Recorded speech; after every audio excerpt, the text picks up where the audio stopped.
Hey Cowboys Nation, let's go for another round of news from America's team. Watch until the end so you don't miss any news and sign up to stay tuned for everything that comes out about the Cowboys.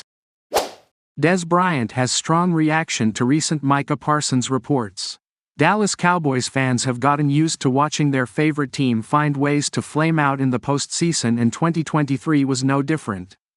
After going on an impressive run in the second half of the regular season, the Cowboys marched into the wild-card round as heavy favorites over the Green Bay Packers.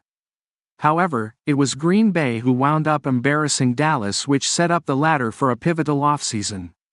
Owner Jerry Jones vowed to do whatever it took to give the roster the best chance to win, but so far the team has largely stood pat during free agency. Aside from the lack of moves, it appears that reports are starting to surface about Micah Parsons and how his behavior is starting to wear thin on people in the organization.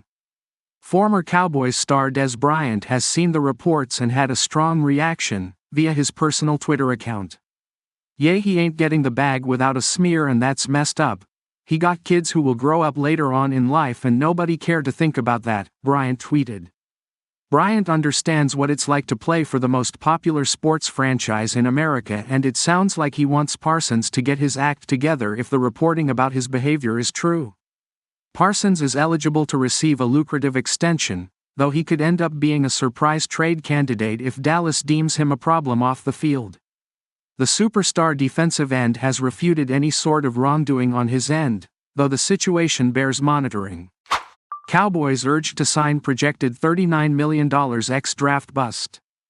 In trying to explain the lack of activity from the Dallas Cowboys at the opening of NFL free agency last month, Team VP Stephen Jones suggested that sitting out the first few days of the process was wise because teams tend to overpay, and the shrewd bargains can be had once the dust settles.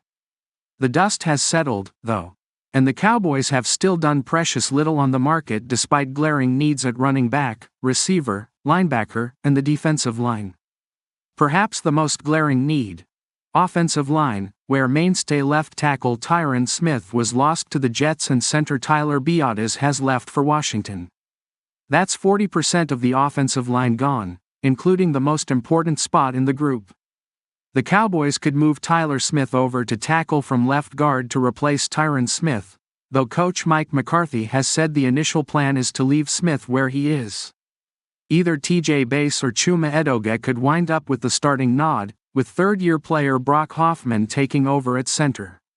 Maybe there is another solution, though: dusting off the little-used free agent pen and signing massive former Jets first-round pick Mekhi Becton. Cowboys could benefit from OL depth. That's the notion from Bleacher Report, in an article on Sunday titled, "One Free Agent Still on the Market, Who Can Help Each NFL Team in 2024?"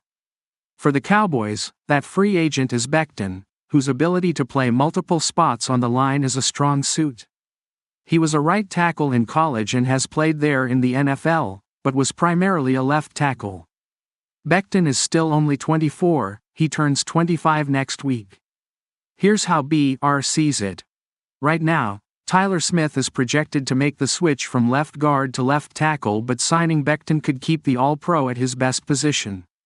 Even if Dallas wants to leave Smith on the edge, the former Jet has experience playing right tackle after making a couple of starts there last season and dating back to his college days at Louisville. Becton could be the answer, then, at a number of positions on the offensive line, and could be had at a low cost. Pro Football Focus projects him warranting a 1-year, $5 million contract. That's probably about what he would get at this point, given the lack of cap space out there. But he is a bargain. Spotrac puts his market value at $12.9 million per year and projects him being worthy of a 3-year, $39 million contract. Mekhi Becton injuries have sunk career. Pro Football Focus has Becton ranked as the number 48 overall player in free agency, among the top remaining unsigned players. Much was expected out of Becton when he was selected by New York with the 11th overall pick in 2020 NFL Draft. But a fractured kneecap in Becton's surgically repaired right knee kept that from happening, an injury that Becton blamed on the Jets. The 6'7", 363-pound Becton played one game between his rookie season and 2023, both because of injury and poor conditioning. But after declining his 2024 option, the Jets actually got a healthy, decent season out of Becton. As he rejoined the Jets starting group for 16 games, he suffered a high ankle sprain in Week 10 and missed all of Week 11. Though he has been a draft bust to this point, he still has upside, even if he needs to increase his conditioning and professionalism. For a team in need of offensive line depth at a bargain price, like the Cowboys, Becton would be a high upside signing. Mike McCarthy thinks Cowboys improving, despite quiet free agency. As I was looking around at some recent Cowboys news about Micah Parsons yesterday, I found some comments from Mike McCarthy I hadn't seen from a few weeks ago.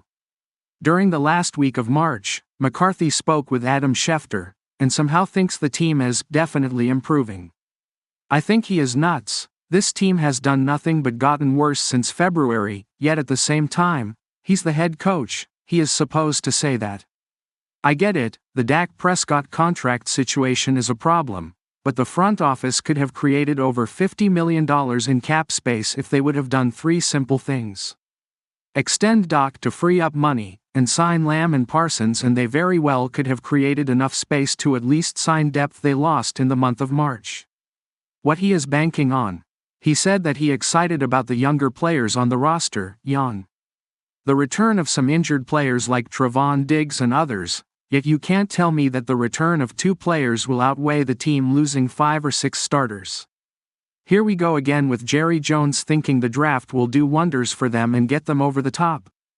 They have spent the least amount of money in free agency, obviously with the current situation they are in. Eric Kendricks is the only external free agent they have signed. He will probably work really well with Mike Zimmer, but outside of that, this coaching is set up to fail in 2024, and he knows it. Jerry Jones has been through this before. A little over a week ago, Jerry Jones spoke about the current situation that McCarthy is facing. I've had coaches in their final year before, he said, like when Jason Garrett was in his final year of the deal and ended up going 13-3. I just am comfortable like this, Jones said. Let's be fair, that team Garrett had top to bottom was way better than what this 2024 team is going to look like.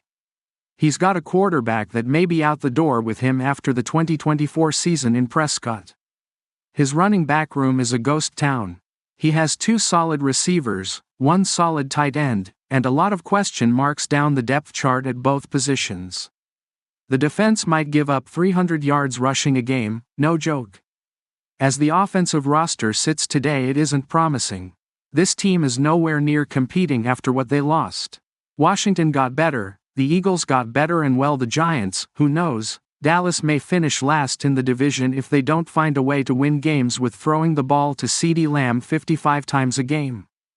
I'll be the first to tell you I wanted McCarthy gone after the loss to the Packers at home in January, yet you can't expect this man to win with what is going on.